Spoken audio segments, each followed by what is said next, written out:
Ayan, meron ako sa inyong ituro, no? Ah, sa mga bagong content creator dyan sa YouTube, no? Tuloy-tuloy nyo lang yan. Basta sumunod kayo sa community guidelines ni YouTube. Iwasan nyo paggamit ng music kasi makaka-copyright kayo nyan. Gawin nyo yung original content kasi nangyari na sa akin yan. Advice ko, no? Huwag kayong gagawa ng ikakasira sa community guidelines ni YouTube kasi papaluin kayo ni sayang lang yung pagod nyo. Ituloy-tuloy nyo lang yan sa pag-upload basta original. Pwede nyo naman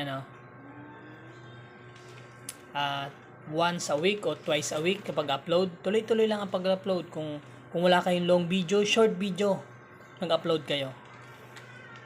Galing kay Boy Bicol, tandaan nyo ang 3 step. Upload, sumunod sa community guidelines ni YouTube. Sa 10 video niyan, o mahigit 1,000 pang video, merong isang video na maraming manonood sa iyong video.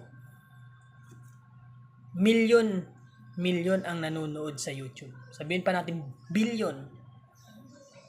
Imposibleng walang mag-boom sa video mo.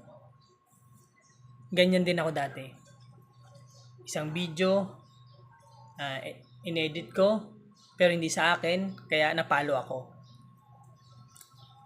Nag-schooling pa ako sa YouTube para maibalik yung aking ads.